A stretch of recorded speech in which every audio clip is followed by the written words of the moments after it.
Welcome to global mathematics classes. आज अपन पढ़ने वाले हैं प्रोबेबिलिटी के एक महत्वपूर्ण क्वेश्चन के बारे में जो 2025-12 के लिए बहुत ही इंपॉर्टेंट है। तो चालू करते बिना टाइम वेस्ट हो के हुए। तो क्वेश्चन है find probability getting find probability getting sum equal to 7 when 2 dice is rolled. तो क्वेश्चन का कहने का मतलब ये है कि अगर अपन दो डाइस को रोल्ड करेंगे, ठीक है, अगर अपन दो डाइस को रोल्ड करेंगे तो दोनों डाइस पे जो भी नंबर आएंगे उसका सम होने की क्या प्रैक्टिस है। तो ठीक है, देखो सबसे पहले हम बात करते हैं इसके अंदर सिंपल स्पेस के अंदर।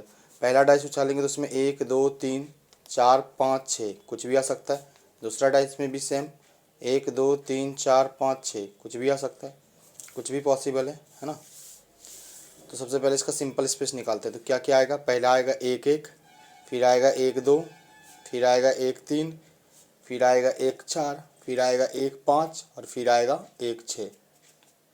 ठीक है, तो इस प्रकार से फिर आएगा 2 1, फिर आएगा 2 2, फिर आएगा 2 3, फिर आएगा 2 4, फिर आएगा 2 5 और फिर आएगा 2 6।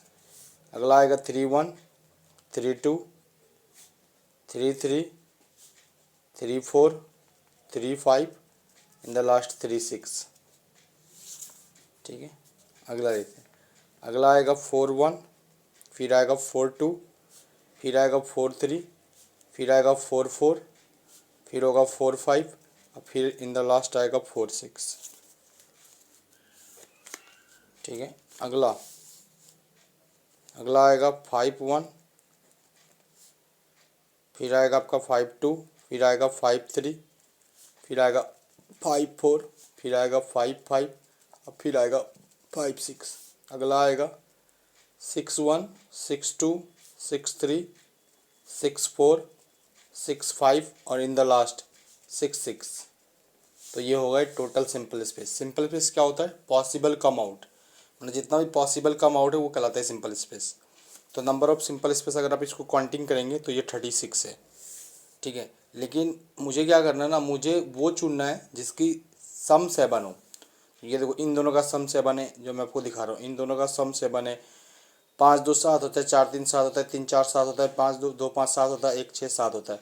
तो ये मेरा फेवरेबल केस है। अब फेवरेबल केस को ही अपन इवेंट बोलते हैं, जो आपके फेवर में आप क्या चाहते हो कि आपका सम जो है 7 आए, तो ये मेरा फेवरेबल केस हुआ।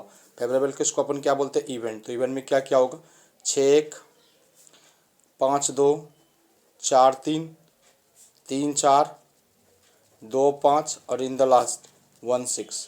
तो ये मेरा इवेंट है, मेरा फेवरेबल केस है। तो अपन अगर नंबर ऑफ इवेंट की बात करें तो नंबर ऑफ इवेंट कितने हो गए, 6। तो आपको पता होगा कि प्रोबेबिलिटी का डेफिनेशन क्या होता है, नंबर ऑफ इवेंट बटे नंबर ऑफ सिंपल स्पेस। कई लोग इसको बोलते हैं total case upon favourable case. तो टोटल केस तो 36 थे, अब फेवरेबल केस कितने आए, 6। तो कटेगा तो इसका आंसर कितना हो जाएगा, 1/6। अब इसके अगला पॉइंट पे बात करते हैं। अगर ये तो हुआ सम 7 आने की प्रैक्टिस, अगर सम 7 ना आए तो इसकी क्या प्रोबेबिलिटी है। तो सबसे पहले ना आने की प्रोबेबिलिटी को हम लोग दिखाते हैं ई बार से, और ई बार का मतलब होता है 1 माइनस में प्रोबेबिलिटी का होना।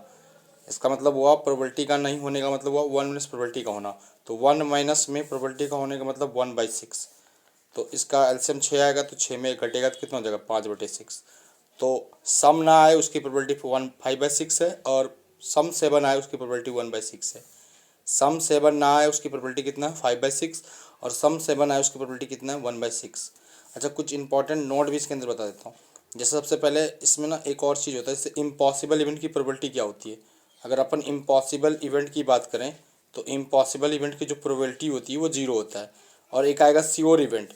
तो श्योर इवेंट की जो प्रोबेबिलिटी होती है ना, श्योर इवेंट की प्रोबेबिलिटी होती है 1। श्योर इवेंट जो होगा उसकी प्रोबेबिलिटी कितनी होगी, 1। अच्छा, दूसरी बात ये कि प्रोबेबिलिटी का जो भी आंसर होगा हमेशा 0 और 1 के बीच में होगा। तीसरी बात, प्रोबेबिलिटी का होना और प्रोबेबिलिटी का नहीं होना दोनों का सम किसके बराबर होता है, 1 के बाद। चौथी बात, ये सब इंपॉर्टेंट नोट है जो कि अक्सर ऑब्जेक्टिव में पूछे जाते हैं।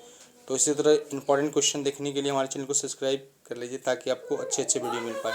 Thank you watching my video.